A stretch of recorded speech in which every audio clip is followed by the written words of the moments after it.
Hello everyone, welcome to the Put Call Genie. This is Juan Sarmiento with a new episode in the series, The Trading Platform. Today I'm talking to you about the Monitor tab. Simply click here and then select Activity and Positions. This is what I call the front door of the platform. It's where I see all our positions. You can see them here. And a few features here. I actually can edit my columns here simply by clicking this icon here and customize columns. I have selected to put the Greeks there, but there is a variety of things that you can enter there and make them visible for each position that you have. Some of them are better applied to stocks, and since I don't usually trade stocks, I usually trade options. Those are the ones that are meaningful to me, and I can very quickly, in one single look, see how big my positions are, whether they are delta positive, theta positive, and vega positive. And that is important to me. It is interesting that the Thinkorswim platform has what they call the old layout and the new layout. If we click here at this icon, you see that it says new layout. The old layout is different somewhat and it has different features. In this case, you can enter the SPX here in this empty space, and that gives you a comparison of the current delta with the deltas of the SPX. And that's a better comparison because each individual position would have a different delta depending on its own stock value. Perhaps if you think you should be neutral, perhaps you should be selling SPX stock if that's what you want in order to neutralize. It is important to just quickly say that here you have today's activity, the working orders, the filled orders, and the canceled orders. I usually enter a trade and then cancel it and then reload it at a different price. So I'd like to see these cancel orders to see my activity for the day. And sometimes it reminds me of what price I bid or ask for my new trade just a few hours ago. The field orders tell you only what you filled today. And here I see a rollover for AVGO. And of course the working orders while the market is still open or when you have good until cancel orders. So that's a very quick look at our account and our positions. However, I think it's more useful to look at the account statement sub-tab. Let's click over there, and here you would have a summary of all the positions you have done year to date, even the ones that have been closed. They were at the beginning of the year, so you only see those that are open, but one here that was closed. You can see here, for example, I'm invested $5,000 into this Broadcom position. And that's a very quick way to see that. You can also sort them by profit and loss year to date by just clicking here. It's a very quick way to sort them out. The change for today, I like that a lot because I can see which one is really moving higher, and that helps me make decisions. For example, AVGO today gained me $261, and that make me think perhaps I want to take profits or not. That's a very quick way to look at it. So market value and the columns, obviously they can be changed and you can enter whatever heading you want. So what about previous years? Well, you can actually click here and then enter from and to. If I change this just a few days back, it gives me the year 2018, and I can get it started here, not from December 1st, but from January 1st. And that will give me 370 days of trading, and that's all about last year. And then I can click here, year to date, and that will show me who my winners and who my losers are. Okay, and as you can see, last year, this account increased by $10,000. I can simply change that to 2017 to see the previous year to that, 2017. And this is for the year 2017. Again, I can sort them out by profit and loss, and then I can see who my winners and my losers were and my overall performance. If you look carefully down below, you'd see what your net liquid value is at the end of that year, the date 12/31/17, and you can see also the commissions that we spent and the profit that we made over here. So we can also reset this so it goes back to the current date. Just reset, and that takes me to today.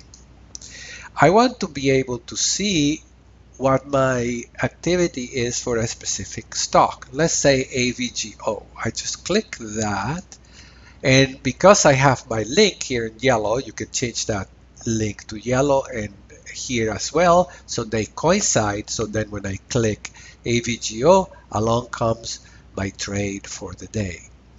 But I want to see the original trade, and this is obviously a modification, which I call the rollover.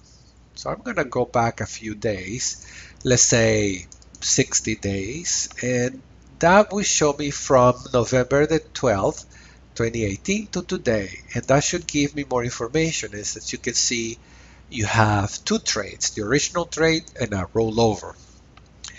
We can simply copy it and send it to the Analyze tab. Just right click on each trade and say Analyze Trade, and that takes it here to the Analyze tab.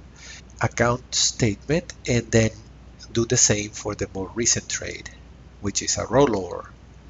Analyze trade, and that has taken those two trades to the new location.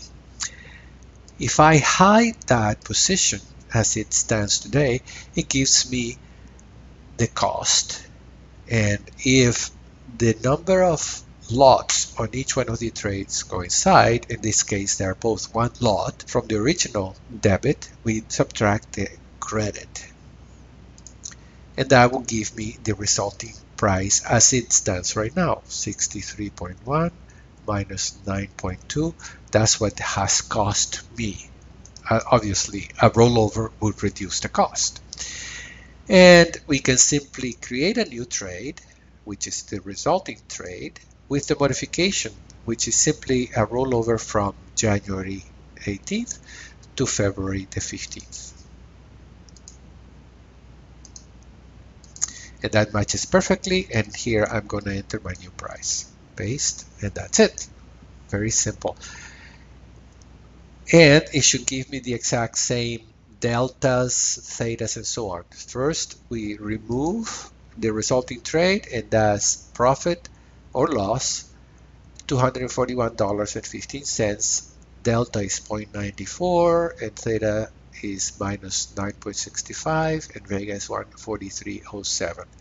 That should give me the same results for the resulting trade. Okay, and as you can see, they match perfectly well. Okay, so that's the new price. We can delete everybody else. And of course, if you wanted to see how it stands right now, regardless of whether we did what we did in the past, you simply hide the simulation, and that gives me the current position. And those options that I modified today can be discarded or not shown, and then it gives me a loss much larger. That's because it's not taking into consideration the profit from the original trade. So that's why it's sort of important to show the entire trade modified. Okay. Now you can modify the date to match the original trade. If there are other trades on the same underlying that you're not interested in, you can modify this. For example, it says here November 12th, and it may show previous trades in the same underlying. So you want to change this to the date of the original trade that I am studying right here. So you can use this date format very easily. Okay, next you can export this trade. If it is a little more complicated, you can export that. Let's do this again. Analyze trade and analyze trade. And you can copy if there are many other legs, if the modifications are more complicated, you can take these into an Excel spreadsheet. And I have created this rollover spreadsheet with modifications, and I will post that for your use. All you have to do is simply copy from here these two trades, the original, paste it here, and the modification. Copy from here, paste it there. And that gives me the resulting price. As you can see here, it says the total value in dollars is $5,390. But we have one lot, the resulting trade here. Again, I copy that, paste it here, and you can see it's one lot. When it says buy one, it means it's one lot. Buy one, it means it's one lot. Sell one, it means it's one lot.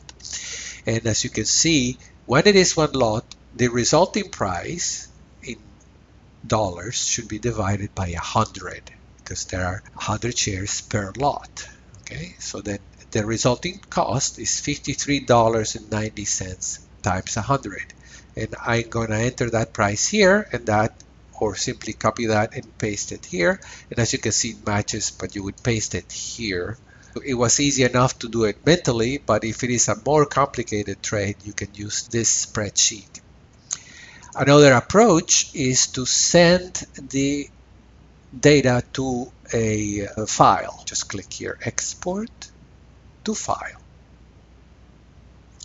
And that's going to export only the AVGO sequence at the date that I enter. So I'm going to put AVGO here and use a web page format and then export it, save it. And I'm going to go to Excel, and I'm going to reopen that spreadsheet, this time in Excel, AVGO. And then it's Command F for find and trade history.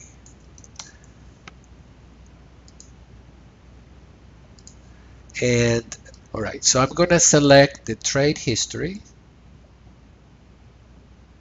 right there, copy, create a new spreadsheet, and I'm going to enlarge it so we can all see it.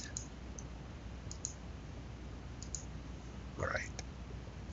So what do I do here? Well, each leg of all the trades can be accounted for and see how much money we receive credit of or we spent money on. Calculate the price times the quantity times 100, and that gives me the price in actual dollars for each leg of the trades that we have entered for this particular underlying. Then we add them all up, and that gives me the balance, the resulting price, including the original entry minus the credit from the rollover, and then this divide by the number of resulting lots. So we go back to the Analyze tab. Here is my trade, and as you can see, it has the same price. But I would unlock that, copy it, take it to the spreadsheet, and it says here buy one. That means one lot. If it's one lot, divide that by 100. If it's two lots, divide by 200. And that gives me the resulting price, 53.9, which is what we already had. But if the number of trades you enter are more complicated, more lots, then you modify the trade by exiting different amounts of options, then you can simply do it here and it becomes more accurate, or perhaps you're certified that you're doing it right. Other than that, you can just enter the resulting price here. You can also do the same for any other stock, let's say CRM, another stock that we have worked on. And you can see again, there are two trades here, and you can modify the date to match the exact date of the original trade. Why? Well, because if, let's say this was September 29, you may end up with other trades belonging to a different series. That is all for today. Thank you very much. Goodbye.